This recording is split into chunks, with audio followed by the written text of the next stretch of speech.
pastas para poner de fondo mientras ordenas tu cuarto toda la noche. La marca bajó la piel. Nos dijeron que el Verichip era inofensivo, una conveniencia, una forma de comprar pan sin dinero en efectivo, de abrir puertas sin llaves, de probar la identidad sin dudas. El nuevo orden mundial lo transmitió como la salvación, un fin al caos, un comienzo del orden. Pero el chip no era solo silicio y circuitos, la tía, susurraba, tenía hambre. En el CERN, muy por debajo de Ginebra, los aceleradores de partículas rugían más fuerte que los truenos. Decían que estaban buscando la partícula de Dios, pero la verdad era mucho peor. Cada colisión rasgaba agujeros en el velo entre mundos, cada experimento ensanchaba las grietas. Y a través de esas grietas, algo devolvía la mirada. El Verichip era la atadura, un faro. Cada alma implantada se convirtió en un nodo en una red vasta y retorcida. Cuando los rayos en el CERN alcanzaron la resonancia crítica, los chips comenzaron a arder bajo nuestra carne. La gente gritaba en las calles, arañándose los brazos, los cuellos, los cráneos. El aire mismo vibraba con una frecuencia que no era de esta tierra. Entonces llegaron las voces, no humanas, no divinas.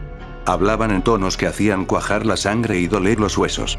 Prometían eternidad, pero solo a través de la rendición. Los que tenían el chip fueron poseídos, sus ojos se volvieron vacíos negros, sus bocas goteaban palabras en idiomas más antiguos que la creación. Las ciudades colapsaron en rituales. Las torres se convirtieron en altares. El cielo se abrió, revelando no estrellas, sino pozos interminables de fuego. El CERN no había abierto una ventana al cielo, había rasgado una puerta al infierno. Y los tiempos finales no eran profecía, estaban programados. La puerta de carne. Pensé que cortarme el chip me salvaría. La hoja temblaba en mi mano mientras tallaba en mi brazo, desesperado por arrancar el parásito. Pero en el momento en que el acero tocó la piel, el chip pulsó, vivo, consciente. No estaba solo incrustado en la carne. Tenía raíces. Venas metálicas se extendían a través del músculo, envolviendo el hueso, enhebrándose en los nervios. Cuando corté, el dolor no fue humano, fue cósmico. Vi destellos de los túneles del CERN, espirales interminables de maquinaria, y rostros gritando desde muros de fuego. El chip habló. No con palabras, sino con comandos. Mi sangre hirvió, mi visión se fracturó. Cada corte abría no una herida, sino una puerta. La habitación a mi alrededor se dobló, se estiró, y se rasgó. Las sombras se vertieron dentro, formas retorcidas que olían a azufre y electricidad estática. Me di cuenta entonces, el Verichip no era un dispositivo. Era una llave. Cada intento de quitarlo desbloqueaba otra puerta. Cada puerta llevaba más profundo al infierno. Afuera, el mundo estaba colapsando. Las ciudades ardían con fuego frío, las torres se retorcían en agujas de hueso. Los marcados caminaban al unísono, cantando en frecuencias que rompían el vidrio y la cordura por igual. Ya no eran humanos, eran conductos. Y las máquinas del CERN tronaban más fuerte, acelerando no partículas, sino almas. Cada colisión arrastraba a otros 1000 millones al abismo. Grité, pero el sonido fue tragado. Mi voz ya no era mía. Pertenecía a la red. La transmisión de cenizas. El mundo ya no tenía naciones. Las fronteras se disolvieron en estática. Cada pantalla, cada dispositivo, cada cuerpo con chip se convirtió en un transmisor para la misma señal, una transmisión desde el abismo del CERN. Comenzó con susurros, luego gritos, luego un coro de miles de millones. Los marcados hablaron al unísono, sus voces superpuestas en una frecuencia que sacudió la corteza terrestre. Los cielos se volvieron negros, no con nubes de tormenta, sino con enjambres de cosas sombra arrastrándose desde las fracturas de arriba. Los gobiernos intentaron contraatacar. Los ejércitos dispararon misiles a los túneles bajo Ginebra, pero las explosiones solo ensancharon las puertas. Los soldados caían en silencio a mitad de la batalla, sus ojos volviéndose negro vacío mientras los chips reescribían sus mentes. Los océanos hirvieron. Las ciudades se hundieron. Las catedrales se retorcieron en monumentos grotescos, sus campanas doblando hacia atrás. El Verichip se había convertido en más que una marca, era un pacto.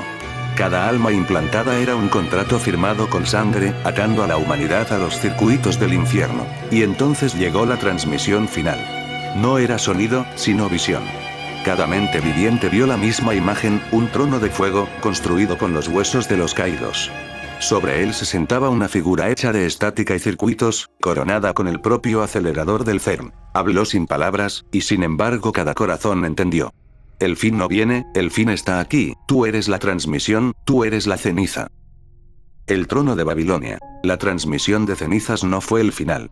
Fue la coronación. De las ruinas de Ginebra, una figura se alzó, ni hombre ni máquina, sino una síntesis de ambos. El tercer anticristo. Su carne era circuitos, sus venas pulsaban con la resonancia del CERN, y su corona estaba forjada del propio acelerador destrozado. Detrás de él se alzaba Babilonia renacida. No una ciudad de piedra, sino un organismo vivo de acero y hueso. Los rascacielos se retorcieron en columnas vertebrales, las calles se convirtieron en venas, y cada alma implantada fue absorbida en su arquitectura. Babilonia no fue construida, fue cultivada, y de su corazón emergió la bestia. 7 cabezas, cada una hablando en una lengua diferente, cada una goteando fuego y estática. Una cabeza hablaba con la voz de los gobiernos, otra con la voz de la religión, otra con la voz del comercio. Juntas formaron un coro que esclavizó al mundo. La bestia no era un mito, era la red misma, hecha carne. Cada Berichip era una escama sobre su cuerpo, cada transmisión un rugido desde sus gargantas. El anticristo se sentó sobre el trono de Babilonia, sus ojos ardiendo con la luz del abismo del CERN. Levantó su mano, y los miles de millones marcados se inclinaron en perfecta sincronía. La profecía se ha cumplido, susurró, aunque las palabras no eran suyas, eran de la bestia. Babilonia vive, la bestia reina, el fin es eterno. El cielo se partió en 7 fracturas, cada cabeza de la bestia mirando hacia la tierra. Las agujas de Babilonia alcanzaron los cielos, arrastrando estrellas a sus fauces. La humanidad ya no era humana.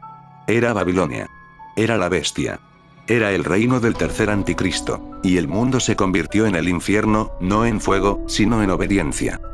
Las 7 gargantas de la plaga. Las agujas de Babilonia pulsaban como venas, alimentando las 7 cabezas de la bestia.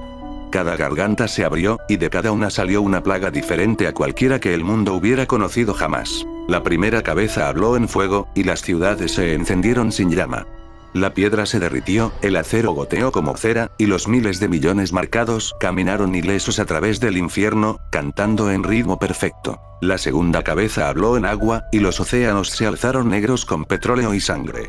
Los barcos se convirtieron en ataúdes, y las mareas llevaron gritos a través de cada costa. La tercera cabeza habló en hambruna, y los cultivos se pudrieron de la noche a la mañana. El Berichip pulsó en los estómagos de los marcados, alimentándolos no con comida, sino con visiones de hambre infinita. La cuarta cabeza habló en pestilencia, y el aire mismo se convirtió en enfermedad. La piel se ampolló, los ojos sangraron, pero los marcados no murieron, se transformaron, sus cuerpos doblándose en formas grotescas que servían a la arquitectura de Babilonia. La quinta cabeza habló en guerra, y los ejércitos se volvieron contra sí mismos. Los soldados masacraron a camaradas, guiados por susurros en sus chips. Las naciones colapsaron en ríos de sangre. La sexta cabeza habló en silencio, y las voces del mundo se desvanecieron. Sin pájaros, sin viento, sin llanto humano, solo el zumbido estático de la red. La séptima cabeza habló en eternidad, y el tiempo se fracturó. Los días se repitieron, las noches se estiraron en siglos, y los marcados caminaron sin fin, atrapados en bucles de obediencia. El tercer anticristo se paró sobre el trono de Babilonia, sus circuitos brillando con la resonancia del abismo del CERN. Levantó su mano, y las 7 cabezas de la bestia se inclinaron. Las plagas están completas, susurró. La carne es nuestra, Babilonia reina, el fin es eterno. La cacería de los no marcados. Los miles de millones con chip marcharon en perfecto silencio, sus ojos vacíos negros, sus venas brillando con la resonancia del abismo del CERN. Babilonia pulsaba como un organismo vivo, sus agujas goteando hueso fundido. La bestia se enroscó alrededor de la tierra, 7 cabezas rechinando, cada garganta vomitando plaga. Pero no todos estaban marcados. Unos pocos permanecieron, aquellos que rechazaron el Berichip, aquellos que se escondieron en las sombras, aquellos que aún sangraban humano. El anticristo los llamó los no marcados, y los cazó. Las calles se convirtieron en mataderos. Los marcados atravesaron hogares, arrastrando a los sobrevivientes a la intemperie. La carne fue rasgada, los huesos destrozados, los gritos tragados en la estática. La bestia exigía obediencia, y los no marcados eran su festín. Un sobreviviente escribió con sangre a través de una pared: mejor morir sin marca que vivir como una escama de la bestia. Pero la muerte no era misericordia. Los no marcados fueron arrastrados al núcleo de Babilonia, sus cuerpos clavados en su arquitectura. Sus gritos se convirtieron en la música de la ciudad, sus almas quemadas en los circuitos. Babilonia creció más alta con cada sacrificio, sus agujas perforando los cielos, sus venas goteando eternidad. El anticristo se paró sobre el trono de Babilonia, sus circuitos brillando como hierro fundido. Levantó su mano, y las 7 cabezas de la bestia rugieron. La cacería está completa, susurró. Los no marcados son ceniza, la carne es nuestra, Babilonia reina para siempre. El último humano no marcado fue arrastrado, gritando hacia las fauces de la 7ª cabeza. Su cuerpo se disolvió en estática, su alma subida a la red eterna del infierno. No hubo sobrevivientes. Sin resistencia. Sin esperanza. Solo Babilonia. Solo la bestia. Solo el tercer anticristo. Y el mundo era crudo, sin clasificación, y condenado. La máquina Dios de Babilonia. Las 7 cabezas de la bestia ya no rugían, cantaban. Cada garganta sangraba frecuencias que rasgaban el cielo en cintas, cada nota una plaga, cada silencio una muerte. Babilonia pulsaba como un corazón, sus agujas goteando hueso fundido, sus venas brillando con la resonancia del CERN. El tercer anticristo se paró sobre el trono, circuitos arrastrándose a través de su carne como gusanos vivos. Sus ojos ardían con estática, su voz era trueno. Levantó su mano, y los miles de millones con chip colapsaron de rodillas, sus cuerpos convulsionando mientras la red los reescribía. Babilonia comenzó a cambiar. Sus torres se doblaron hacia adentro, fusionándose en una forma colosal. Las calles se retorcieron en arterias, puentes en costillas, rascacielos en garras. La ciudad misma se convirtió en un cuerpo, una máquina Dios. La bestia se enroscó a su alrededor, 7 cabezas rechinando, cada garganta vomitando fuego, sangre, hambruna, pestilencia, guerra, silencio, y eternidad. Juntos, se fusionaron con Babilonia, convirtiéndose en una sola entidad, un dios vivo de circuitos y carne, un monumento al infierno. La tierra se agrietó bajo su peso. Los océanos hirvieron en vapor, las montañas se hicieron polvo. El cielo ya no era cielo, era un techo de hueso, goteando estática. El anticristo susurró, su voz resonando a través de cada chip, cada alma, cada grito. La profecía está completa, Babilonia es Dios, la bestia es eterna, el fin es ahora. El último pensamiento humano se disolvió en estática. Los miles de millones con chip se convirtieron en escamas sobre la bestia, ladrillos dentro de Babilonia, circuitos dentro de la máquina Dios. El infierno ya no estaba debajo. Estaba en todas partes. Era la tierra. Y el mundo no fue destruido, fue reescrito. El silencio del cielo. La máquina Dios de Babilonia había consumido la tierra. Las 7 cabezas de la bestia roían el cielo, rasgando las estrellas en ceniza. Los océanos hervían, las montañas se destrozaban, y los miles de millones con chip cantaban himnos de estática. Pero aún había resistencia. Desde los cielos fracturados, una luz descendió, radiante, pura, intacta. Los ejércitos del cielo marcharon, sus espadas llameando, sus voces como trueno. Y a su cabeza estaba Jesús, el Cordero, el Redentor. Sus ojos ardían con misericordia, sus manos portaban la eternidad. El tercer anticristo se rió. Su voz no era humana, era el rugido del abismo del CERN, la estática de miles de millones de almas gritando al unísono. Babilonia tembló, sus agujas goteando hueso fundido, sus venas brillando con la resonancia del infierno. La batalla comenzó. La guerra de la eternidad. Los ángeles chocaron con los miles de millones marcados, alas rasgadas, halos destrozados. Las calles de Babilonia corrieron con sangre y estática. Las 7 cabezas de la bestia rugieron, cada garganta vomitando plaga. Fuego, hambruna, pestilencia, guerra, silencio, eternidad, y muerte. Jesús levantó su mano, y la luz se derramó a través del campo de batalla. Los marcados gritaron, sus circuitos ardiendo, su carne pelándose. Por un momento, el resplandor del cielo hizo retroceder al abismo. Pero el anticristo no era carne. Él era red. Él era Babilonia. Él era la bestia. Se rasgó el pecho, revelando un núcleo de circuitos y fuego. Dentro pulsaban las almas de miles de millones, atadas al Berichip, gritando en tormento sin fin. Lo empujó hacia adelante, y la luz del cielo flaqueó. La derrota. Jesús dio un paso adelante, su espada llameando. Golpeó al anticristo, pero la hoja se hizo añicos contra el trono de Babilonia. Las 7 cabezas de la bestia se abalanzaron, desgarrando los ejércitos del cielo, devorando alas, tragando a los enteros. El anticristo levantó su mano, y la resonancia del CERN tronó. El acelerador rugió más fuerte que la creación misma, rasgando agujeros en el velo. El cielo se agrietó. Sus puertas se astillaron. sus torres cayeron. Los ángeles gritaban mientras eran arrastrados a las fauces de Babilonia, su luz extinguida, sus voces reescritas en estática. El cordero cayó de rodillas, su sangre goteando en los circuitos. El anticristo susurró, su voz resonando a través de cada alma. La profecía está invertida, el cordero es ceniza, el cielo es silencio, Babilonia reina. Y con un rugido final, la bestia devoró la última luz del cielo. El silencio permanente. El cielo no cayó, desapareció. Sus puertas se disolvieron, sus torres borradas, su luz tragada en el abismo. No había otra vida, no había salvación, no había eternidad. Solo Babilonia. Solo la bestia. Solo el tercer anticristo. Los miles de millones marcados se inclinaron, sus voces cantando al unísono. El cordero está muerto, la luz se ha ido, el fin es eterno. Las estrellas se desvanecieron. El universo colapsó en estática. El tiempo se fracturó, la eternidad sangró. Y la máquina Dios de Babilonia se sentó sobre las ruinas, sus agujas perforando el vacío, sus venas goteando fuego. El tercer anticristo levantó su mano, y el silencio se extendió a través de la creación. Final. No había cielo, no había Dios, no había salvación, solo Babilonia, solo la bestia, solo el tercer anticristo, y el silencio del cielo fue permanente. Quiere tu sangre.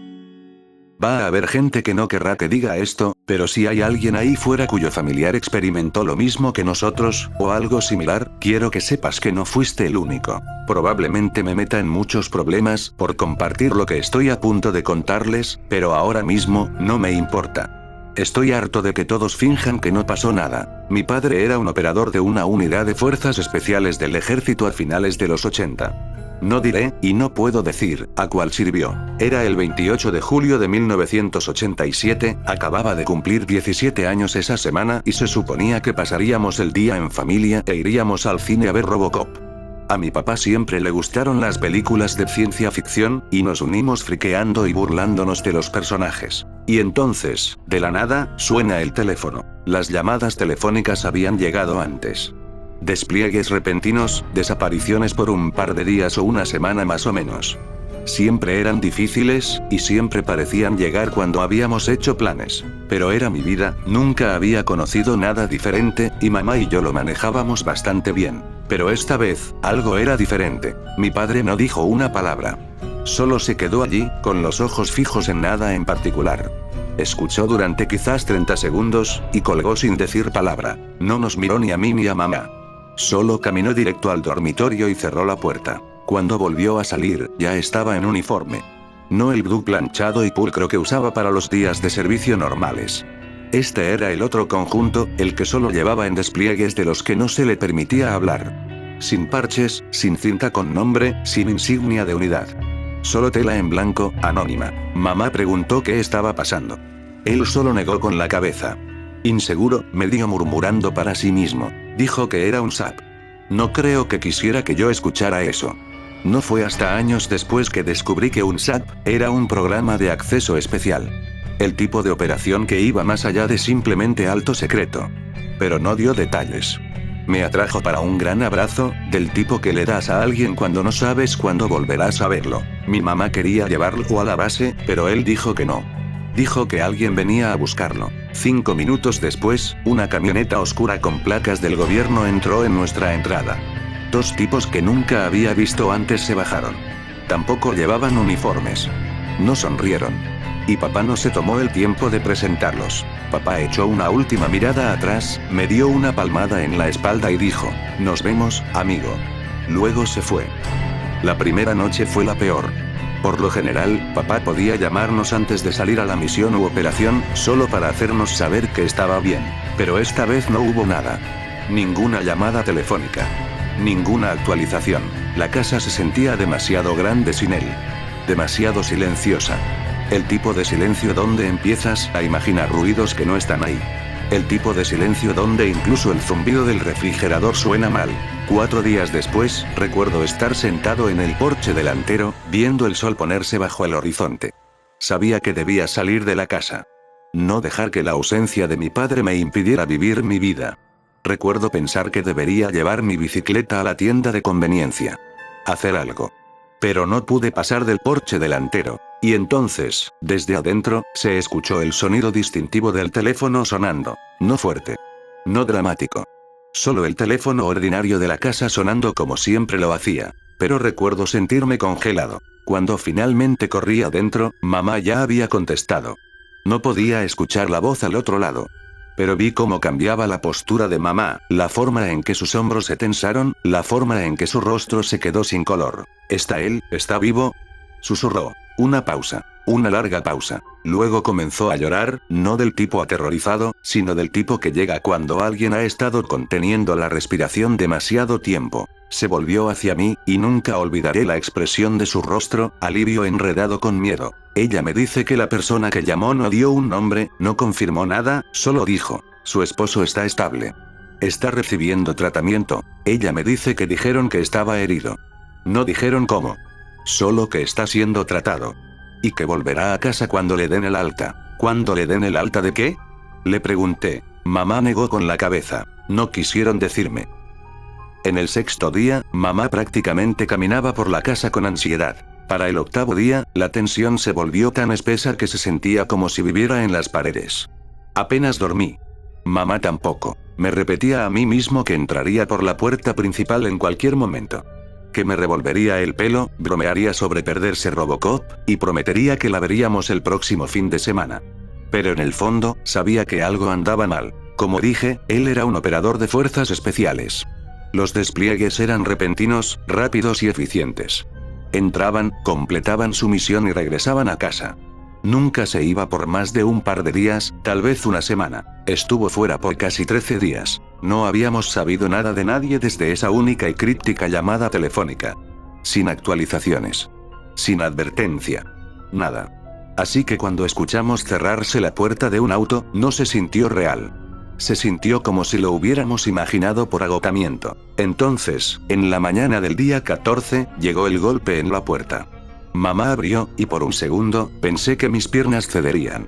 2 hombres, uno en un blue militar, y uno en traje, estaban en nuestro porche. Apoyado pesadamente en uno de sus brazos, estaba mi padre. Se veía más pequeño de alguna manera. Se veía pálido, cansado, como si no hubiera dormido en semanas. Su uniforme colgaba de él, pero había algo más que no podía ubicar, que era definitivamente diferente en él. Fue entonces cuando me di cuenta de que su brazo, lo que quedaba de él, terminaba arriba del codo. La tela estaba prendida y envuelta, ocultando el muñón bajo capas de gasa médica y un aparato ortopédico protector rígido. Recuerdo mirar esa manga vacía colgando de su hombro y pensar que se veía mal, como si una parte de él simplemente se hubiera evaporado. Papá no me miraba a los ojos, pero estaba de pie. Estaba vivo. Papá. Susurré. Me miró, realmente me miró, pero había algo, fuera de lugar. Algo en sus ojos que nunca había visto antes. Un vacío. O tal vez algo que estaba tratando muy duro de contener. Hola, amigo, dijo suavemente. Forzó una sonrisa, pero no llegó a sus ojos. Tan pronto como me di cuenta de lo que había sucedido, todo fue borroso. Mamá se aferraba a mi padre, llorando, y mi padre simplemente se quedó allí, pareciendo un fantasma, mientras mi madre exigía respuestas. El hombre del traje dijo esto. Toda la información relevante relacionada con la lesión de su esposo es clasificada. Lo que podemos decirles es que sufrió un incidente de contención biológica durante un ejercicio de entrenamiento. Recibió intervención quirúrgica inmediata. La acción tomada probablemente le salvó la vida.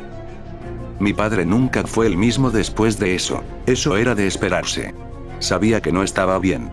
Eso no fue lo que lo hizo tan difícil. Es como no estaba bien lo que me asustó. Todo el día, mi padre apenas dijo una palabra más que para consolarnos. Sin bromas ingeniosas ni cálido consuelo paternal. Sus intentos de consolarnos fueron muy cansados. Como si estuviera tratando de consolarse a sí mismo también. Pero todo el día, mi padre estuvo aterrorizado. Prácticamente observaba las sombras alargarse, como si les tuviera miedo. Constantemente estremeciéndose o reaccionando a los sonidos más pequeños. Lo recuerdo vívidamente. En todo lo que había pasado, la tarde nos sorprendió, y la casa comenzó a oscurecerse bastante rápido. A medida que el sol comenzaba a ponerse bajo el horizonte, mi padre de repente comenzó a temblar. Se volvió hacia mi madre, agarrando su muñeca y susurró frenéticamente. «Enciende las luces». Mi madre estaba confundida al principio, sin entender. «Por favor, enciende la lámpara». Por favor, hazlo ahora. Susurró. Todavía confundidos, mamá y yo terminamos recorriendo la casa, encendiendo todas las luces a su pedido. El candelabro, las lámparas, las luces del techo. La luz del porche exterior. Todo. Seguí tratando de mantener una cara valiente, pero mi padre me estaba aterrorizando absolutamente. Esa noche, insistió en que cerráramos cada cortina, y aseguráramos cada cerradura. Revisó cada una de ellas él mismo. Pero creo que lo que más me asustó después de eso, fueron las pesadillas. Sucedió por primera vez 2 noches después de que regresó. Me desperté con el sonido de mi padre gritando en sueños. No gritando palabras. Chillando. Una especie de grito ronco y agonizante como si tuviera dolor. La primera noche seguía gritando y en pánico. Quiere mi sangre. Oh, Dios, quiere mi sangre. Le tomó a mi madre casi 3 minutos enteros despertarlo y calmarlo. Esto sucedió intermitentemente durante semanas. No podía dormir por la noche, por miedo a los sueños y dormía todo el día. Pero incluso en las horas del día apenas encontraba descanso. Su sueño era inquieto, dando vueltas, gimiendo y murmurando para sí mismo. A veces simplemente repetía esta única palabra, una y otra vez. Alimentar. Durante los siguientes días, pareció que tal vez las cosas se estaban calmando. No normales, pero más tranquilas, como si todos esperaran que si no hablaban de lo que estaba pasando, tal vez desaparecería. Pero mi mamá, ella no podía dejarlo pasar. Una noche se sentó a su lado en el sofá. La televisión estaba encendida, pero ninguno de los dos la estaba viendo. Papá tenía los ojos fijos en la pared del fondo, como si estuviera mirando algo que solo él podía ver. Mamá tomó aire. ¿Puedes decirme qué pasó?, preguntó en voz baja. Papá no reaccionó. No al principio, solo parpadeó. Lentamente, como despertando de un sueño largo. No las partes clasificadas, agregó rápidamente. Solo, ¿por qué tienes tanto miedo de la oscuridad? ¿Por qué no te acercas a las ventanas? ¿Por qué no estás durmiendo? Solo quiero entender. Su garganta se movió, como si estuviera tragando algo afilado. Le suplicó en silencio que se detuviera. Ella toma su mano, la que todavía tenía, y le dice que merece saber que él lo alejó de nosotros durante 13 días. Él retiró su mano como si su toque quemara. No me preguntes eso. Su voz se quebró más rápido de lo que ella esperaba, más áspera de lo que nadie había escuchado de él. Ella no retrocedió. ¿Qué le pasó a tu brazo? Su voz se rompió en la última palabra. Volviste a casa sin un brazo, y no me dices por qué. Papá cerró los ojos con tanta fuerza que toda su cara se tensó. Le dice que no puede. Sí puedes, insistió ella. Tal vez ellos no nos digan nada, pero tú puedes.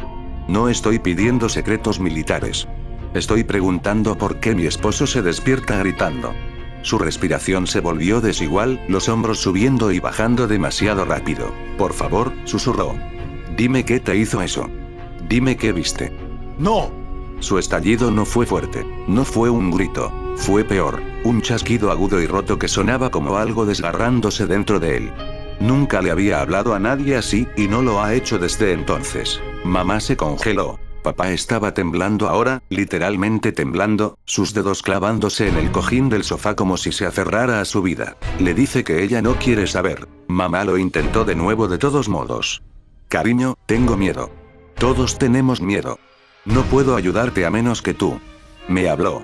Las palabras salieron a borbotones, crudas y desiguales. Miró la alfombra, con los ojos muy abiertos y desenfocados, como si estuviera reviviendo algo que desesperadamente quería olvidar. Habló, repitió, con la voz fina como el papel. Susurró. Como si se estuviera burlando de mí. Las palabras comenzaron a salir, como si las hubiera estado conteniendo. Era como si nos estuvieran cazando. Como si pudieran olernos o escucharnos incluso antes de que entráramos. Luego simplemente salieron de la nada. Descendieron sobre nosotros. Uno de ellos me derribó, y todo lo que dije, me lo repitió. Burlándose de mí, como si estuviera jugando conmigo. Levanté el brazo para empujarlo y luego, oh, Dios, me mordió. Mientras decía esto, se estremeció visiblemente, y comenzó a llorar. Tenía hambre, quería mi sangre. Rick le disparó y me agarró y me sacó, pero luego uno de esos monstruos, oh, Dios, Rick. Papá finalmente la miró, realmente la miró, y el miedo y la tristeza en sus ojos era algo que nunca he olvidado. Soy el único que logró salir. Mamá negó con la cabeza lentamente, tratando de formar palabras. Miré hacia atrás a esa cosa comiéndoselo y. susurró, con la voz quebrándose. Me sonrió. Silencio. Luego golpeó su puño en el brazo del sofá tan fuerte que la lámpara vibró. ¿Querías saber qué pasó? Ladró. Eso es lo que pasó. Vi a un maldito monstruo que no debería existir mirarme a los ojos y vi cómo masacraba a mis hermanos. Mamá comenzó a llorar, y luego yo comencé a llorar. Y cuando finalmente me sacaron, lo cortaron. Ellos no querían que me infectara. Papá se hundió de nuevo en el sofá, derrotado, exhausto, temblando incontrolablemente y disculpándose conmigo y con mamá, diciendo cuánto lo sentía y cómo no quería que yo escuchara nada de eso. Mi padre sí mejoró, pero pasó el resto de su vida tratando de sanar. La terapia ayudó. Las pesadillas comenzaron a desaparecer lentamente después de 1 año o 2, y lentamente vi al viejo él comenzar a regresar. Comenzó a sonreír de nuevo, pero siempre eran sonrisas cansadas. Y durante años después, nuestra familia siempre durmió con las luces encendidas, y él nunca estaba afuera si estaba oscuro. Y nunca volvió a hablar de lo que pasó. Murió hace 3 años de una enfermedad cardíaca. Murió cansado. Fatigado del mundo. Pero feliz, y rodeado de su familia. Pensé que con su fallecimiento, tal vez la sombra de, lo que sea que haya sucedido sería más fácil de olvidar. Pero luego estaba clasificando su viejo equipo. Encontré su cuaderno. El que siempre llevaba con él en sus misiones. Y estaba lleno de, la operación. Notas de la sesión informativa. Pensé que estaba en el extranjero. En algún país remoto del tercer mundo, desmantelando una célula terrorista o salvando rehenes civiles. Fue desplegado en un lugar que llamó el agujero del infierno. Una cueva en el valle de Alemania en Virginia Occidental. Todo este tiempo estuvo literalmente a 12 horas de nosotros. Su diario está lleno de notas sobre algo que sus jefes llamaron Carpathia Nestrigosa, y un agente viral no terrestre. Dibujó diagramas del sistema de cuevas, tratando de averiguar cómo fueron emboscados. Luego están los bocetos de ellos. Esos bastardos demoníacos que casi destruyeron a mi familia. Yo, ni siquiera sé lo que estoy viendo. Son humanos, pero no humanos al mismo tiempo. Proporciones extrañas que no tienen sentido, estas orejas realmente raras casi como de animal, y estos dientes. Estos colmillos como agujas. Y sí, sé que todo esto suena loco, pero estas cosas tienen alas como una especie de maldito murciélago draconiano o algo así. Después de investigar un poco, supe que la cueva del agujero del infierno fue restringida al público no mucho después de su misión, por conservación de murciélagos. Conservación de murciélagos. Claro, mi padre perdió un brazo y la mitad de su mente debido a algo en esa cueva. El ejército no quiere que esta historia salga a la luz. El gobierno tampoco. Pero he terminado de estar en silencio. Si alguien allá afuera sufrió, sabe qué pasó en la cueva del agujero del infierno en 1987, si alguien más perdió a alguien o vio a su familia desmoronarse después. Si lo hay, por favor escuchen mis palabras. No están solos. El sacrificio de su ser querido no será silenciado, y voy a averiguar qué pasó realmente.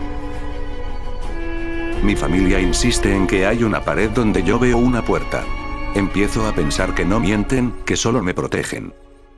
Bien, no sé dónde más poner esto.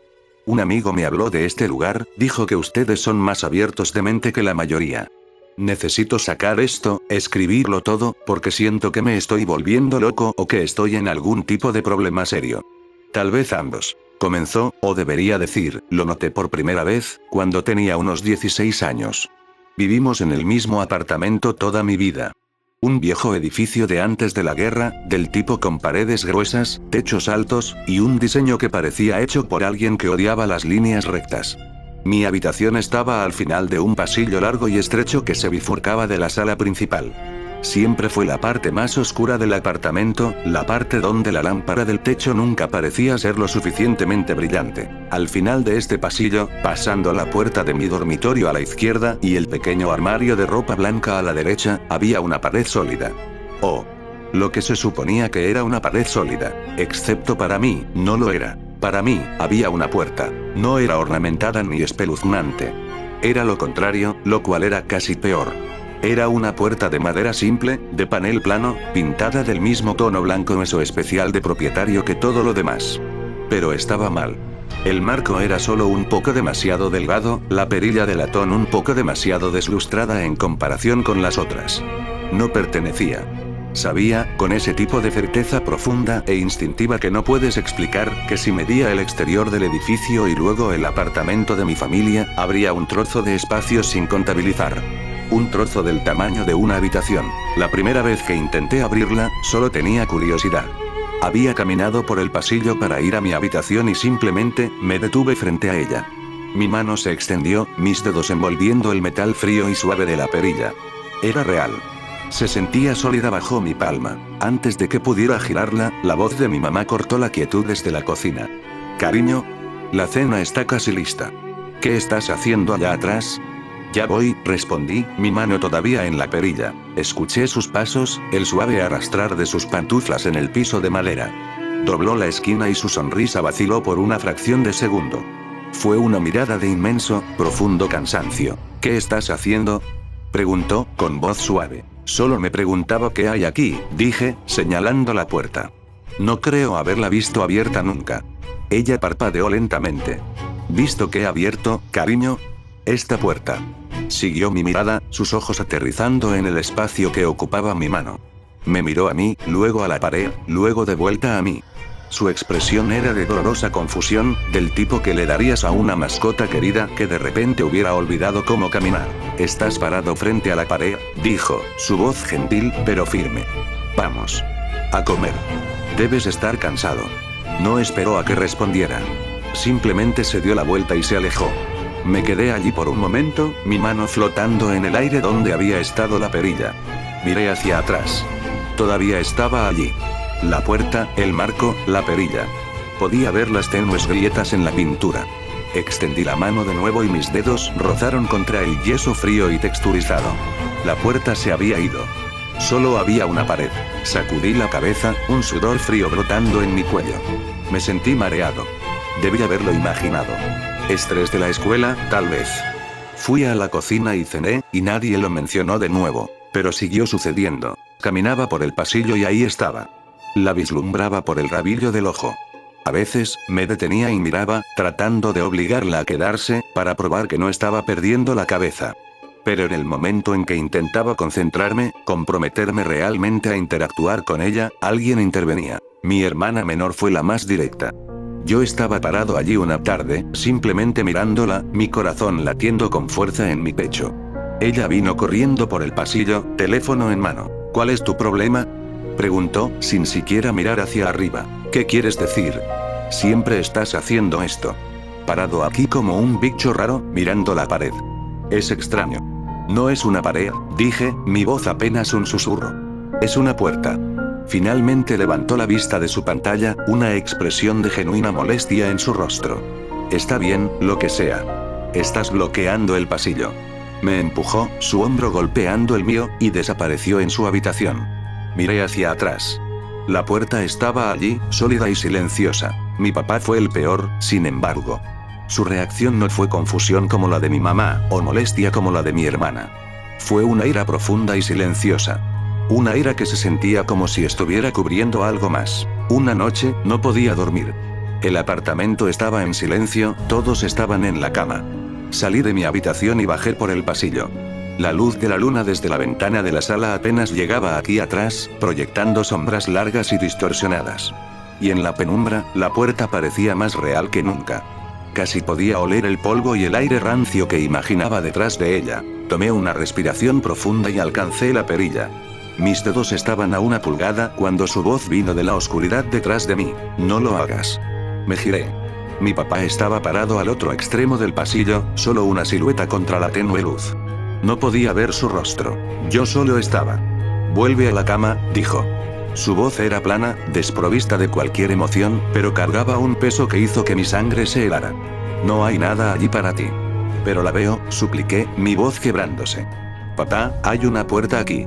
Hay una pared, dijo, y dio un paso adelante. Estás cansado. Tu mente te está jugando trucos. Ve a dormir. Ahora. No discutí. Había algo en su tono que me decía que esto no era una discusión. Corrí de vuelta a mi habitación y me acosté en la cama, mi cuerpo temblando. Nunca lo había visto así. No era solo un padre diciéndole a su hijo que se fuera a la cama. Se sentía como un guardia advirtiendo a un prisionero que se alejara de la cerca. Fue entonces cuando comencé a escuchar los sonidos. Al principio, era tan débil que pensé que eran las tuberías o los vecinos de arriba. Un rasguño suave, como un ratón detrás del yeso. Pero siempre venía del mismo lugar. De detrás de la puerta. Luego, el rasguño se volvió más frenético. Más intencional. Como uñas arrastrándose por una superficie de madera. Me quedaba despierto por la noche, con la oreja presionada contra la pared de mi propio dormitorio, tratando de encontrarle sentido. Me dije a mí mismo que eran ratas. Grandes. Pero sabía que no lo eran. Una noche, mientras hacía la tarea, la escuché. Una voz. Era ahogada, indistinta, pero inconfundiblemente humana. Un llanto. Un sollozo corto y desesperado que se cortó abruptamente. Salté de mi silla y corrí al pasillo. La puerta estaba allí, rígida y blanca bajo la luz tenue. Presioné mi oreja contra ella, todo mi cuerpo temblando. Silencio. ¿Escucharon eso? Grité, mi voz haciendo eco en el apartamento. Mi mamá apareció desde la sala, un libro en la mano. ¿Escuchar qué, cariño? Gritaste. Un llanto. Vino de aquí adentro. Golpeé mi mano contra la superficie plana de la puerta. Ella suspiró, esa misma mirada cansada en su rostro. No hay un aquí adentro. Es el apartamento del señor Henderson al otro lado de esa pared. Es un hombre de 90 años. Tal vez tenía la televisión encendida. No sonaba como una televisión, insistí. Sonaba como si alguien estuviera herido. Mi papá vino y se paró junto a ella. Miró más allá de mí, a la pared, y su mandíbula estaba tensa. Basta ya, dijo, con voz baja. Estás asustando a tu madre. No estoy tratando de asustar a nadie. Les estoy diciendo lo que escuché. Los sonidos se volvieron más frecuentes después de eso. La súplica era más clara. Ayúdame, susurraba, una voz fina y aguda que parecía filtrarse a través de la madera. Por favor, está tan oscuro aquí adentro. A veces era la voz de un hombre, a veces la de una mujer. A veces, sonaba como un niño. Yo era el único que lo escuchaba.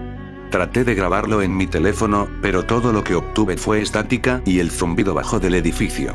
Me estaba convirtiendo en un fantasma en mi propia casa. Perdí peso. Dejé de hablar mucho en la cena.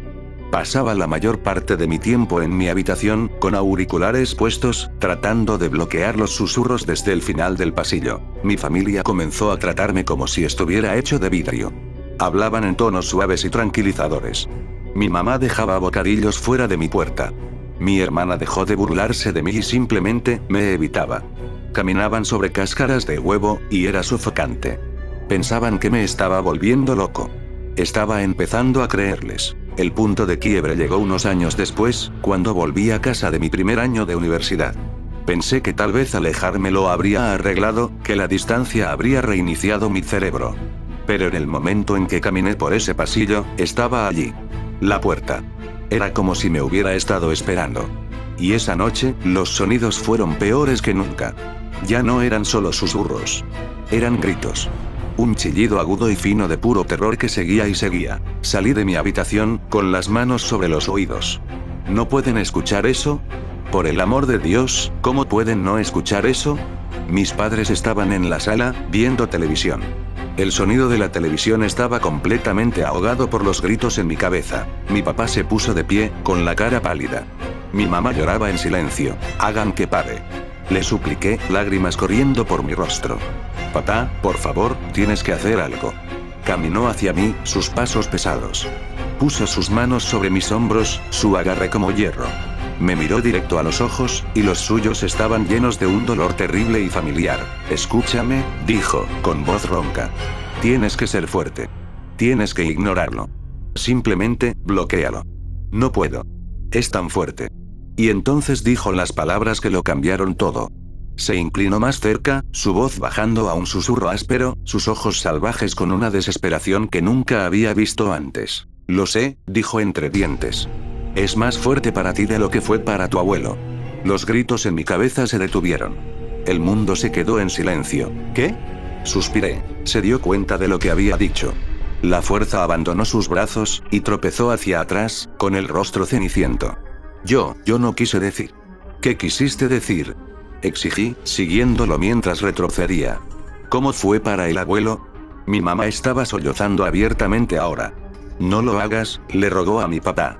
Por favor, no lo hagas. El abuelo murió de un ataque al corazón, dije, las palabras sabiendo a ceniza en mi boca. Eso es lo que siempre me dijeron. Mi papá no me miraba. Solo miraba el suelo, sus hombros caídos en derrota. Esa es la versión simple. Fue como abrir una compuerta. Lo acosé durante días. Me negué a dejarlo pasar. Esa sola frase había validado toda mi experiencia. No estaba loco. Esto era real. Esto era algo que había sucedido antes. Finalmente, se quebró. Me llevó al pequeño y polvoriento armario de almacenamiento en la parte trasera del apartamento, un lugar lleno de viejos registros de impuestos y electrodomésticos rotos. Desde el fondo, debajo de una pila de mantas apolilladas, sacó un pequeño cofre de madera. Tu abuela me dio esto después de que él murió, dijo, con voz hueca. Me dijo que lo quemara. Nunca pude. Dentro había una colección de cosas de mi abuelo. Fotos viejas, una medalla de servicio, algunas cartas. Y en el fondo, un diario delgado encuadernado en cuero. Pertenecía a su hermano mayor, mi tío abuelo. Un hombre del que nadie nunca, jamás hablaba. Llevé el diario a mi habitación y lo abrí.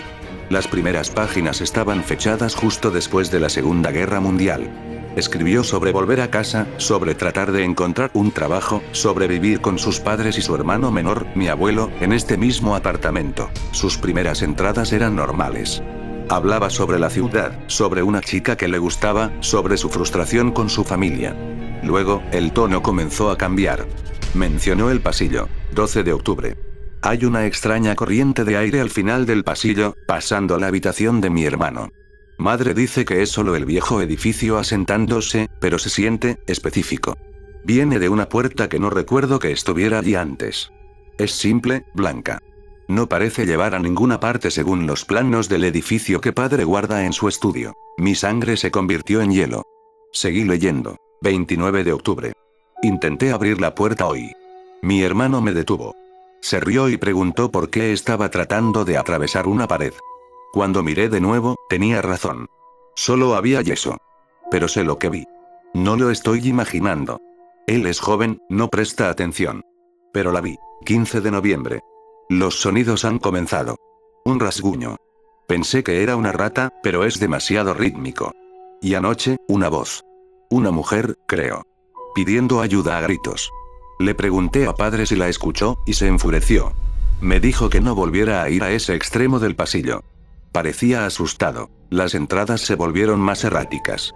Su letra, una vez pulcra y controlada, se convirtió en un garabato frenético. Describía los mismos susurros, las mismas súplicas de ayuda.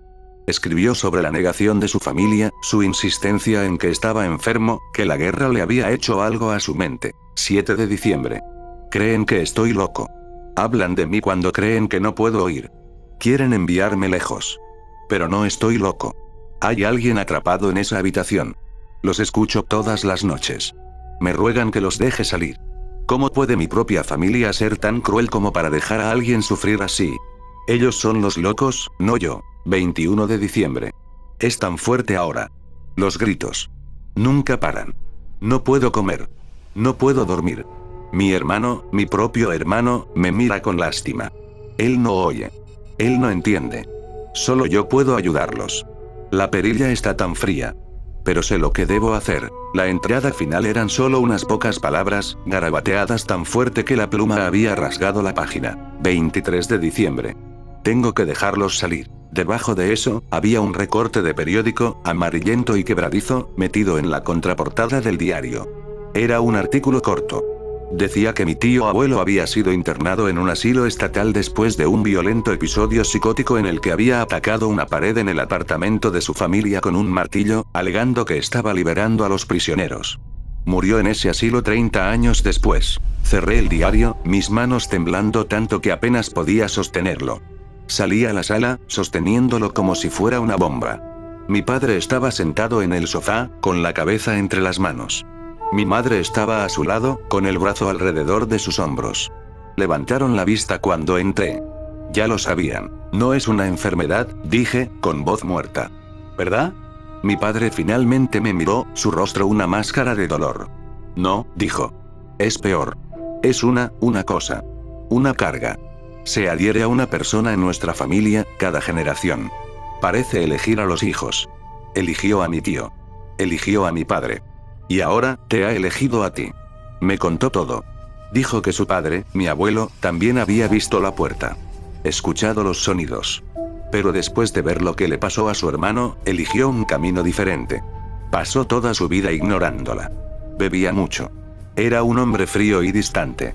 Vivía en un estado constante de terror controlado, luchando una batalla que nadie más podía ver. El estrés, dijo mi papá, es lo que realmente lo mató. No un ataque al corazón. Una vida escuchando los gritos detrás de la puerta simplemente había desgastado su cuerpo. Es un parásito, susurró mi papá, sus ojos suplicándome. Se alimenta de la atención. Cuanto más te concentras en él, cuanto más escuchas, más fuerte se vuelve. Más ruidoso se vuelve. Tu tío abuelo trató de luchar contra él, de abrir la puerta. Lo consumió. Tu abuelo lo ignoró, y lo envenenó de adentro hacia afuera. Yo he tenido suerte. Me saltó. Nunca la he visto. Nunca la he escuchado. Todo lo que pude hacer fue ver sufrir a mi padre, y rezar para que no viniera por mi hijo. Se rompió entonces, toda una vida de miedo y culpa saliendo de él.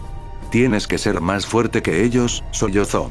Tienes que vivir tu vida tan plenamente, tan ruidosa, que la ahogues. Tienes que olvidar que ese pasillo siquiera existe. Por favor.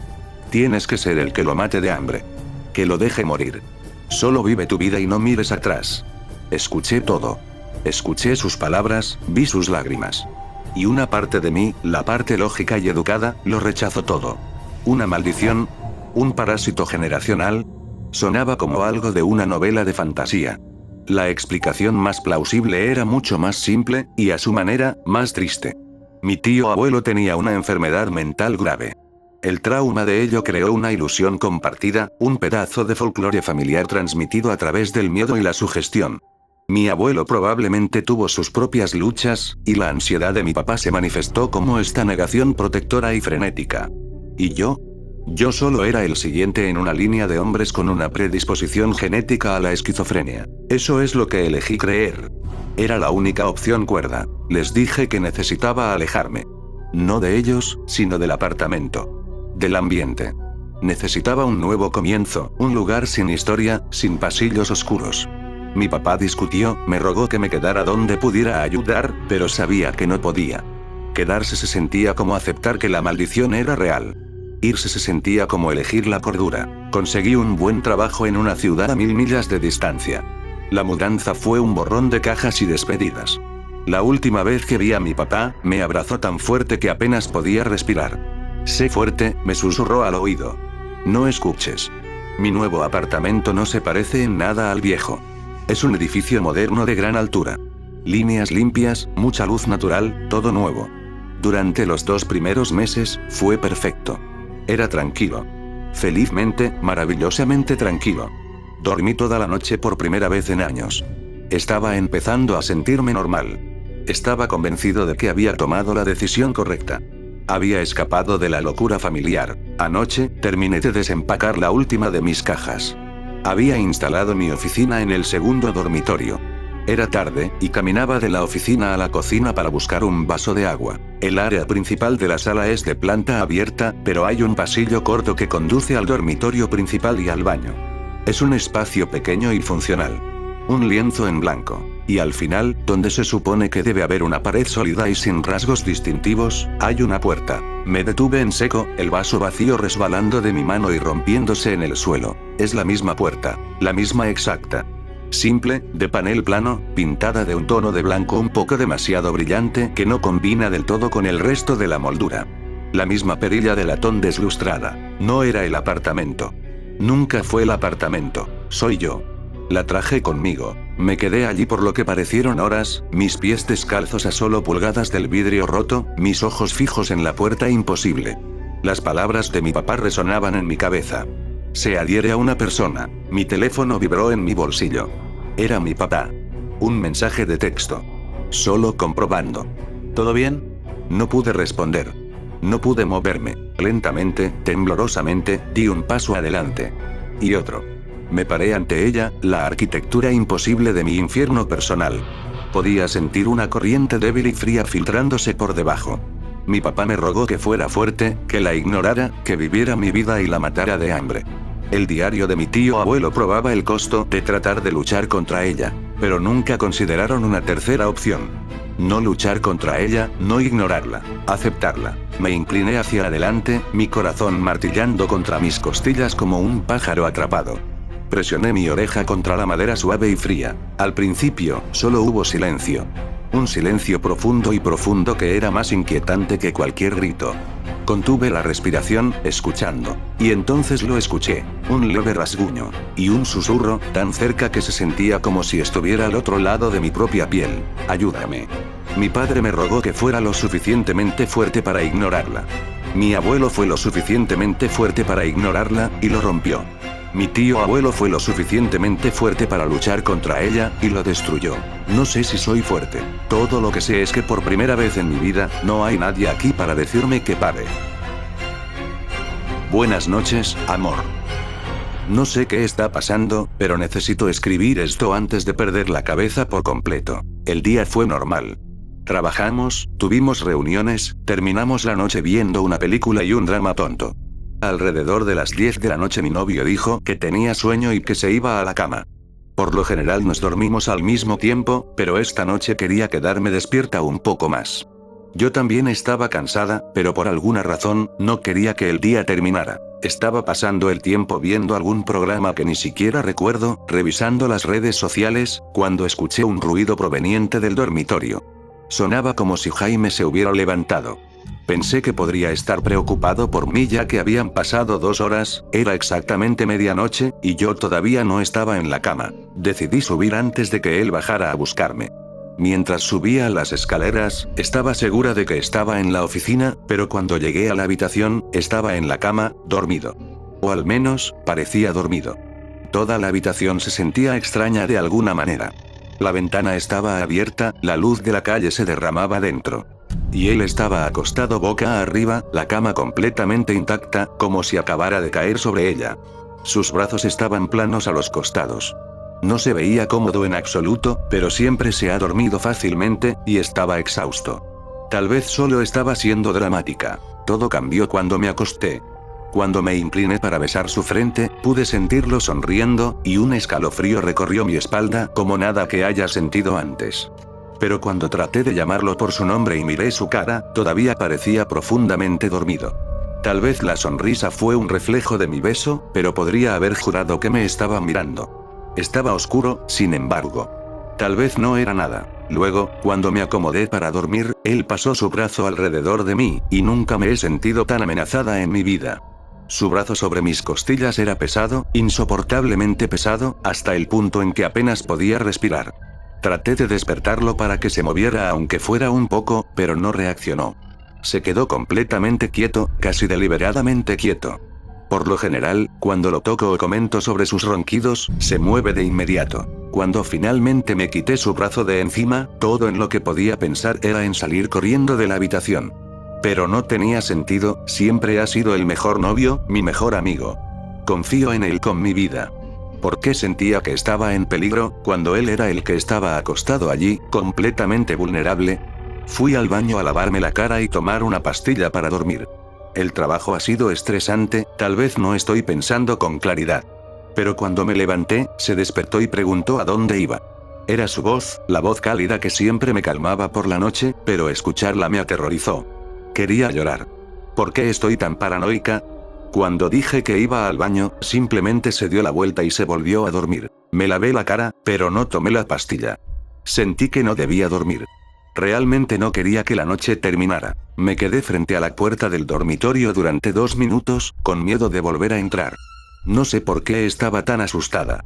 En un momento así debería estar pidiéndole ayuda, rogándole que me abrazara y me hiciera sentir segura. Pero no pude obligarme a tocar esa puerta. Ahora estoy en la oficina, escribiendo esto. Encendí solo una pequeña lámpara para no iluminar la casa y arriesgarme a despertarlo. Pero siento que ha estado despierto todo este tiempo. Tal vez he estado leyendo demasiadas historias de terror, pero se siente como si ese no fuera mi novio. ¿Es eso una locura? No sé qué está pasando, pero estoy segura de una cosa. Él está parado al otro lado de la puerta de la oficina. Puedo ver la sombra de sus pies debajo de ella. Y puedo escucharlo respirar. Nunca había notado el sonido de su respiración antes, pero ahora es lo único que puedo escuchar, eso y mi propio latido. Debería cerrar la puerta. Y debería mantenerme despierta. Mañana probablemente nos reiremos de esto.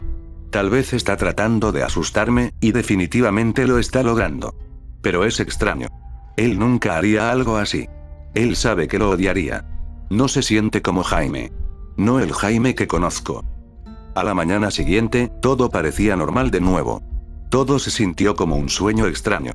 Terminé quedándome dormida en la silla de la oficina, y Jaime me despertó con tanta ternura, trayéndome café, preocupado de que estuviera trabajando demasiado. No recordaba que yo hubiera ido a la cama después de él. Y honestamente, si no hubiera escrito todo, podría haberme convencido de que solo vine a la oficina a trabajar y me quedé dormida, soñando todo el asunto. Pero una cosa no se me iba de la cabeza. Necesitaba revisar mis notas. Yo había cerrado la puerta de la oficina con llave. Estoy segura de ello. Entonces, ¿cómo entró? Me trajo café, así que tuvo que abrir la puerta. Pero solo tenemos una llave. La mía. La que dejé justo en el escritorio, mirándola mientras el pavor de la noche anterior me invadía de nuevo. Tuve que cerrar la puerta rápidamente, mientras él estaba en la cocina. Pero incluso entonces no me sentí segura. Me escondí dentro del armario de la oficina. Y tenía razón desde el principio. Esa cosa en la casa no es Jaime. Porque Jaime está aquí adentro conmigo. Su cuerpo, muerto. Y yo soy la siguiente. De vuelta a los backrooms. Hay mucho que decir sobre los espacios liminales. Lugares que sirven como área de transición. Un camino a través de un claro en el bosque, un pasillo, un corredor en el hospital, los backrooms. Eran un lugar muy viral y famoso, pero desconocido en cuanto a su paradero, que nadie ha encontrado jamás. Al menos, nunca lo han encontrado y vivido para contarlo. Surgen preguntas sobre si es real. Después de todo, hay imágenes de este tema de protector de pantalla interminable, de espacio de oficina infinito en forma de laberinto por todas partes. Pero yo solo tenía 22 años en ese momento. Lo recuerdo tan vívido. El color era un beige amarillento.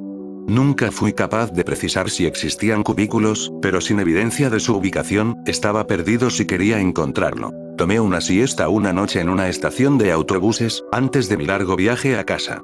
Cuando desperté, encontré una nota adhesiva rosa brillante en mi hombro con coordenadas. Alguien definitivamente me está acechando, o tratando de engañarme. Arrugué el papel y di el día por terminado. A la mañana siguiente, tuve que tomar otro largo viaje en autobús para ir a comprar un abrigo de invierno ya que el viejo tenía la cremallera rota. Tengo apnea del sueño, así que terminé quedándome dormido en la estación de autobuses de nuevo.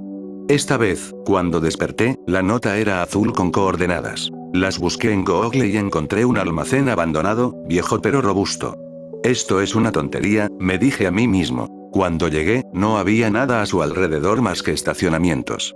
Decidí dar una vuelta. El aire era ligero y el clima frío y helado se sumaba a los escalofríos que subían por mi columna mientras abría las puertas sin seguro. Allí estaban. Los backrooms. No podía creer que alguna vez encontraría el escenario de ese video viral. Tomé algunas fotos y decidí irme, pero parecía haber algo, un impulso de quedarme. Era como si las habitaciones me llamaran a casa, como si perteneciera aquí. No sabía qué pensar de ello, así que regresé y cerré el almacén. Por ahora. Al día siguiente, estaba asustado porque dejé una linterna en el almacén. Tenía la intención de recuperarla, así que regresé. Pero cuando abrí las puertas del almacén, todo lo que vi fue una sala principal abierta y un montón de equipo de fábrica. Me estaba volviendo loco. No había absolutamente nada en este almacén como lo que vi ayer. Era como si estuviera perdiendo la cabeza. Escalé el perímetro del almacén para asegurarme de que estaba en la misma puerta que antes. Lo estaba. Los backrooms se habían ido. Regresé a casa y decidí devolver mi abrigo en la tienda.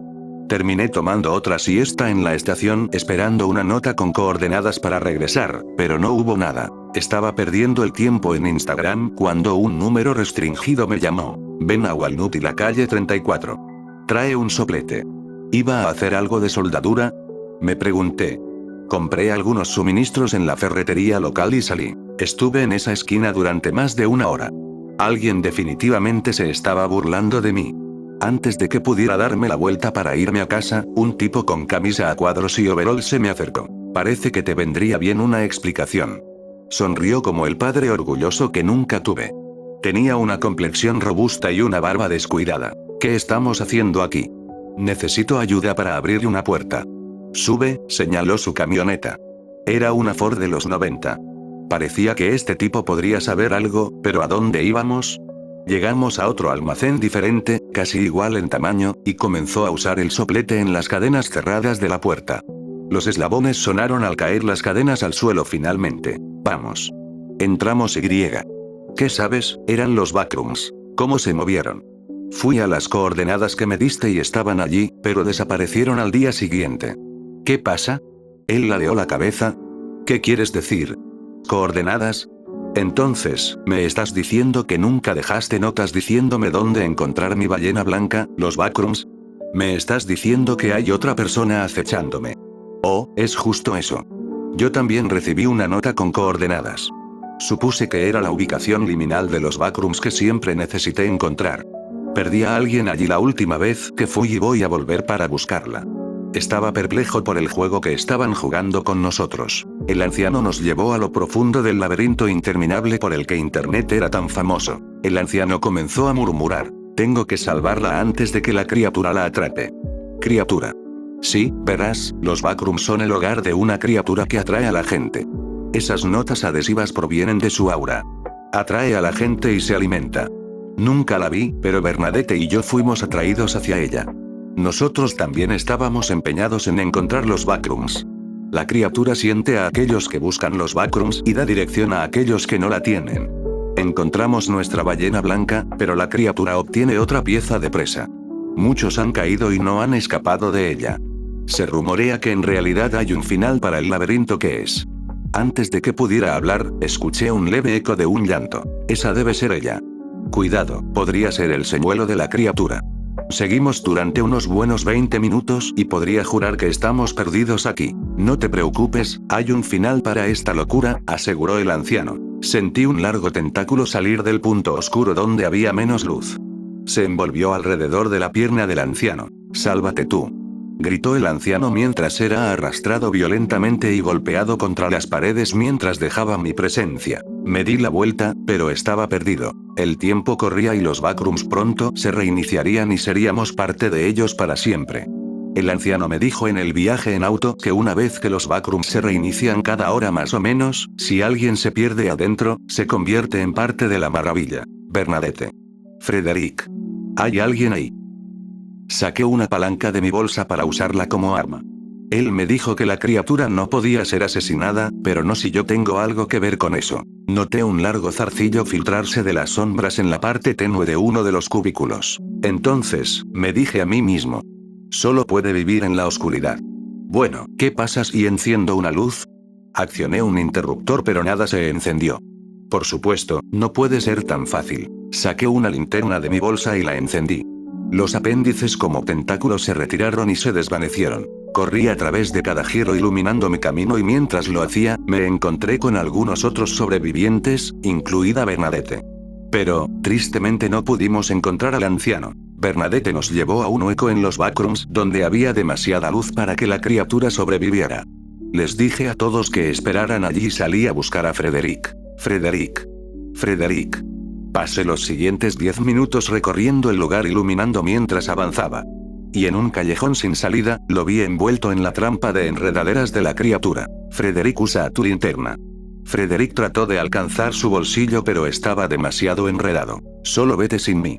Dejé mi lámpara y comencé a tirar de él hacia afuera. Ambos caímos y luego Frederick se levantó y salió corriendo. Traté de levantarme, pero tenía un esguince de tobillo. Tanto por ser un héroe. Él simplemente se salvó a sí mismo. Las enredaderas treparon por mi pierna. Se siente como si estuviera siendo absorbido. Sentí mi humanidad disminuir mientras lentamente me convertía en uno con el monstruo. De alguna manera todavía estaba consciente. Podía respirar claramente por primera vez, sin asma. Mi espalda ya no me dolía y mi pierna no estaba torcida. Tenía un problema, sin embargo. Tenía hambre, y sentía la necesidad de alimentarme. La casa consumida en el Valle Ort. Capítulo 1. Las enredaderas. Ya sabes, siempre hablan del peligro como si estuviera a 1.000.000 de millas de distancia. Escuchas sobre todas las cosas malas que sucedieron en el mundo y te dices a ti mismo eso nunca me va a pasar a mí, pero entonces sucede. Cuando tenía 15 años, hace unos 5 años, teníamos a este vecino, el tío Gretón. En realidad no era mi tío, pero era amable con todos los niños del vecindario y nos daba estos dulces especiales todos los días. Eran caramelos envueltos en una especie de masa con esta sustancia pegajosa que nadie supo realmente qué era hasta más tarde. Nadie pensó que hubiera nada extraño en él hasta el día en que desapareció, junto con varios otros niños. El día que desapareció, yo estaba afuera de su casa esperando después de la escuela por los dulces. Había una construcción al otro lado de esta casa, así que había piezas de varilla por todas partes y aserrín en el aire. Hubiera subido caminando, pero estaba un poco gordito en ese momento y tenías que subir una pequeña colina. Mi asma y mis senos masculinos en constante crecimiento desalentaron rápidamente el pensamiento. Llamé a mis amigos para que esperaran conmigo mientras me sentaba en la pared. Finalmente aparecieron 5 minutos después. Oye Lan, ¿has estado esperando aquí mucho tiempo? Dijo mi amigo Chris, quien insiste en llamarme por mi apellido cada vez. Acabo de llegar a casa de la escuela, el castigo apesta, respondí. Apuesto a que tuviste a la señora Fener, ¿no? Esa mujer necesita dejar el vodka matutino, me gritó porque corregí su ecuación en el tercer periodo. ¿Sabes que dicen que bebe porque perdió un bebé? Dijo Chris sin dudarlo en su voz. Jesús, amigo, no puedes decir mierda como esa. Solo digo, estaba embarazada hace 3 meses, barriga hasta aquí. Hace un gesto un poco lejos de su tripa. No tiene fotos de eso en su escritorio y la escucho llorar una vez al día. Diablos, lloró frente a nosotros un día en clase. Aún así, simplemente no dices mierda como esa, hombre, es de mal gusto. Solo somos tú y yo aquí, ¿quién diablos más me escuchará? Replicó. El tío lo hará si alguna vez sale. ¿Lo viste esta mañana? No, no lo he visto desde ayer. Eso es raro, por lo general ya está afuera, ¿quieres ir a ver cómo está? ¿Estás seguro de que tú, tus tetas de hombre y tu asma pueden llegar hasta allá? Jódete Chris, vamos. Abrí la puerta y subí la colina lentamente. Chris se rió un poco mientras me seguía. Mientras subíamos, comencé a escuchar lo que pensé, que eran ramitas rompiéndose en el bosque al lado de la casa. No le di importancia y seguí haciéndolo, hasta que toqué la puerta y la puerta se empujó hacia adentro. ¿Está abierta? Cuestionó Chris. ¿Deberíamos llamar a alguien?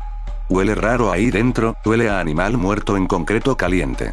Entramos y nuestras mandíbulas cayeron al suelo, casi literalmente. Todo el interior de las paredes de la casa estaba cubierto de enredaderas.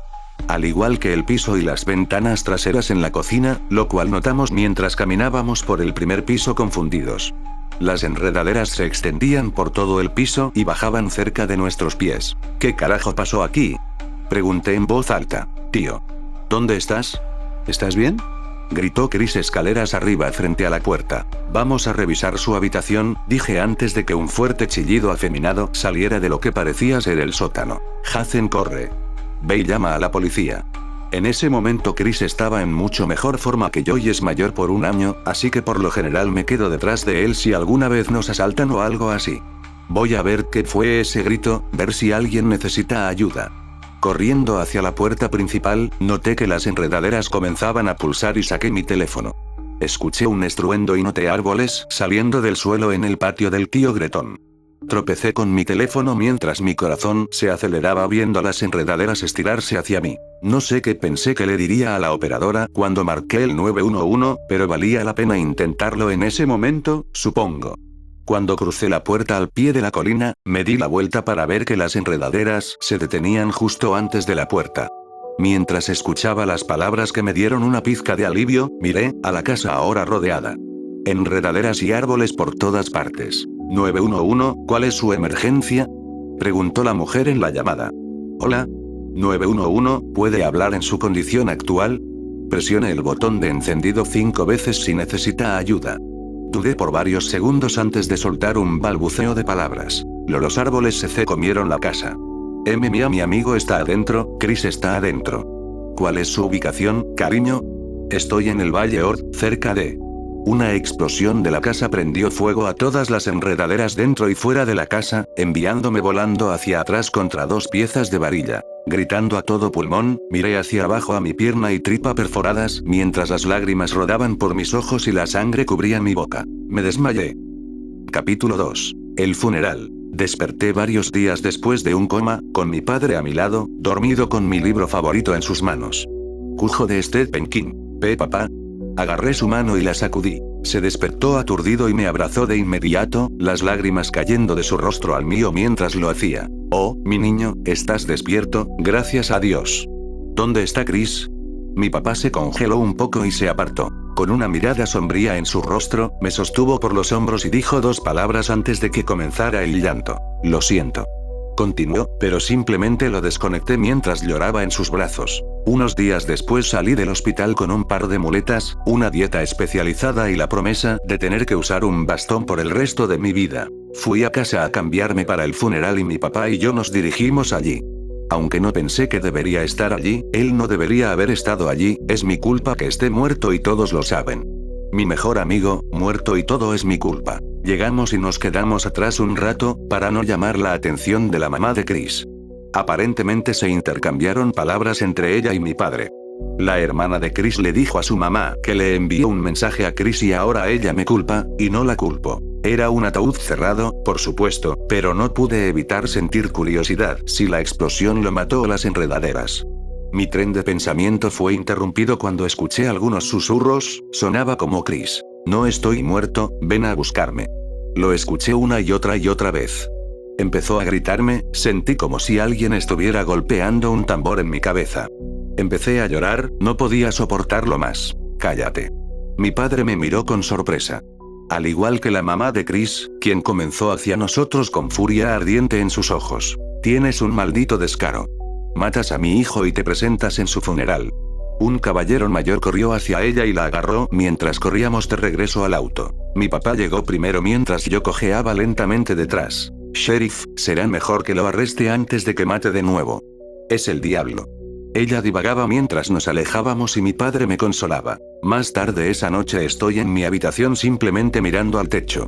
Cuando empiezo a escucharlo de nuevo diciendo algo diferente esta vez. Es tu culpa que esté muerto, ya sabes, deberías haberme salvado. La voz comenzó a distorsionarse, y pensé que escuché la voz de una mujer. Sonaba inquietantemente similar a ese grito que escuché justo antes. Deberías estar muerto en lugar de mí, deberías matarte. Pensando en ello por un segundo, miré por la ventana y vi una figura mirándome desde afuera. Ojos rojos y piel escamosa verde se podían ver antes de que la figura desapareciera en la oscuridad. ¡Qué maldita semana!, me dije a mí mismo mientras me dejaba caer en la cama y me quedaba dormido casi de inmediato. Esa noche tuve una pesadilla, la figura escamosa estaba allí. Estaba corriendo por el bosque, no cualquier bosque, el bosque de los cuerpos. Es un viejo cuento popular en el Valle Ord, hace varios siglos, cuando los primeros colonos llegaron al Valle Ord, todos sus hijos desaparecieron una semana después de que se establecieron. Vinieron más colonos y notaron las partes del cuerpo de sus hijos en los árboles. Pasó otra semana y otro grupo de niños desapareció un día después. Finalmente los cuerpos se detuvieron, nadie sabe cómo o por qué, pero el recuento de cuerpos llegó a miles antes de hacerlo. Mientras corría vi la figura completamente, escamas verdes por todo su cuerpo, 9 colas cubiertas de baba rebotando detrás de ella. Parecía humana pero inhumana al mismo tiempo. Tenía cabello negro que parecía derretirse sobre su piel y esos ojos rojos brillantes. Lo último que vi fueron sus garras afiladas mientras se abalanzaba sobre mí. Emebres. Fueron las palabras que vi salir de su boca antes de despertar en el bosque detrás de la casa de mi compañero de clase Tommy. ¿Cómo diablos llegué aquí? Se podía escuchar un grito desde adentro. Vi una puerta corredera abierta y corrí adentro para encontrar a la mamá de Tommy parada sobre el cadáver golpeado y sangriento de su hijo. Ella me miró y gritó aún más fuerte. Miré hacia abajo y noté la sangre por todo mi pecho.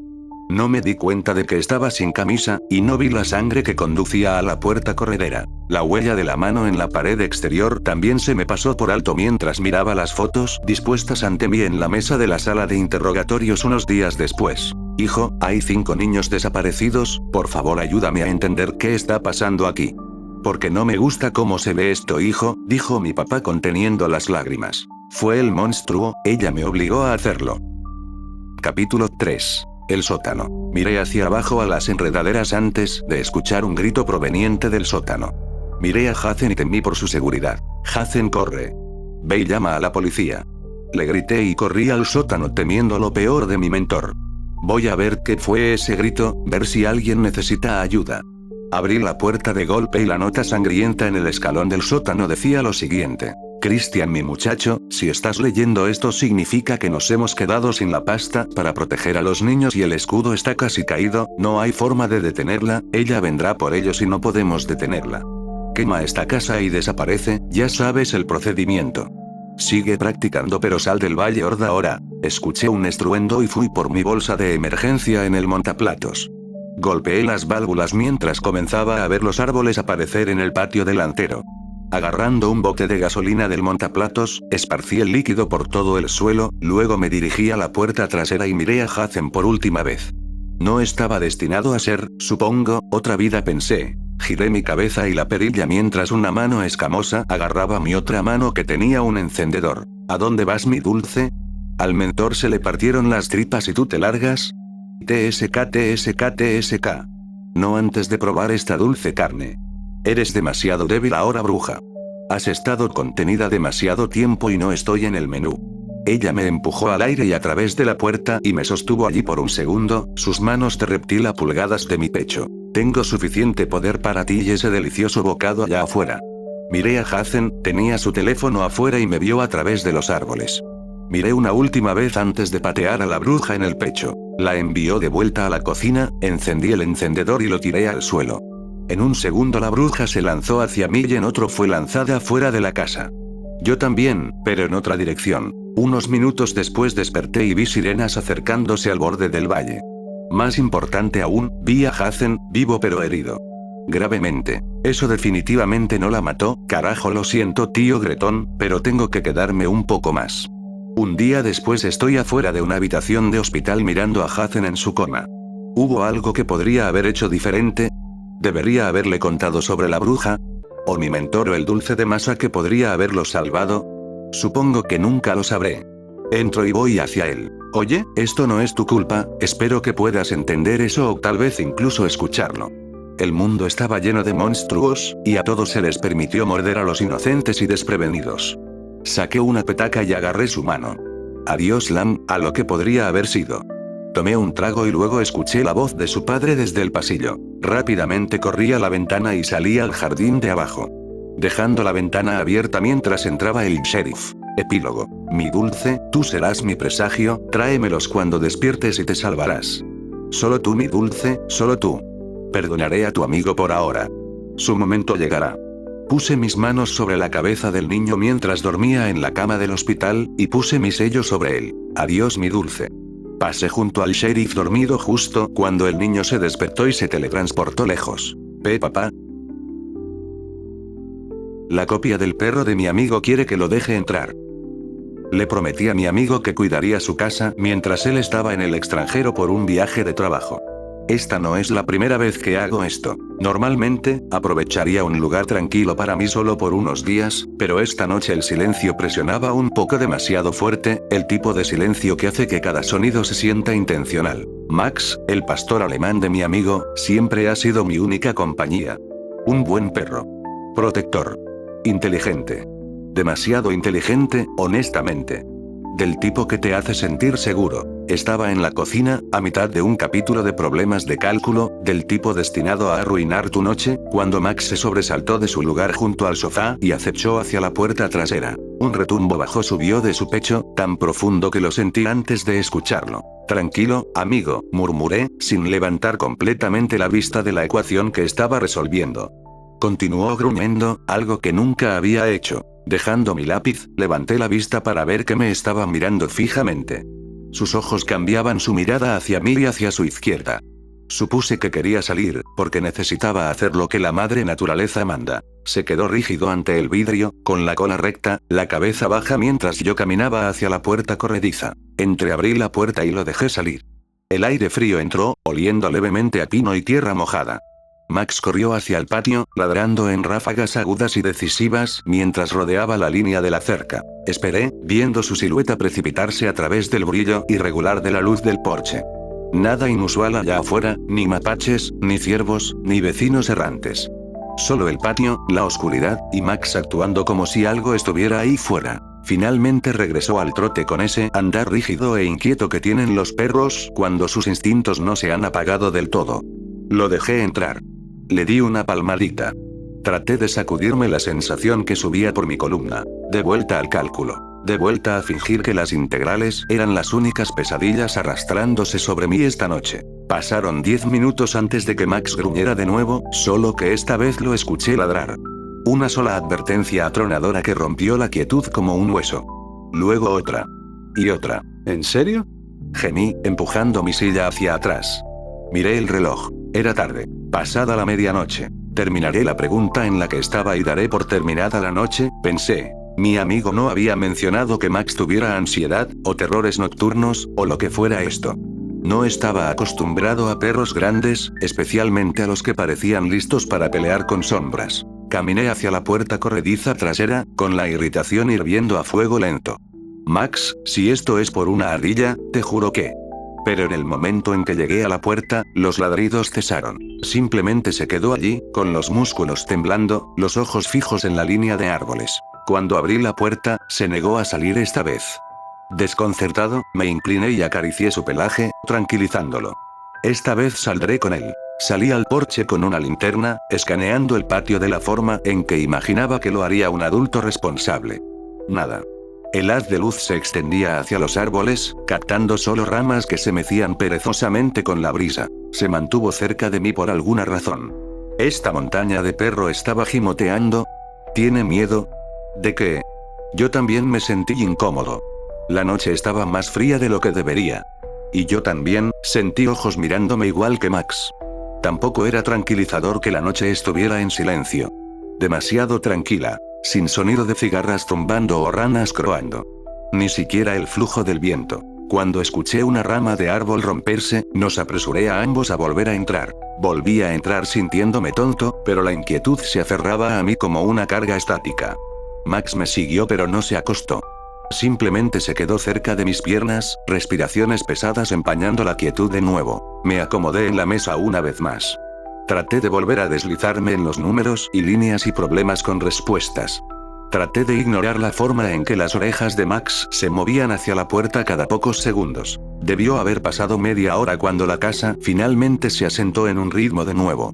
Max, después de caminar en semicírculos ansiosos y olfatear el pasillo como si esperara que alguien emergiera, finalmente se acurrucó junto al sofá.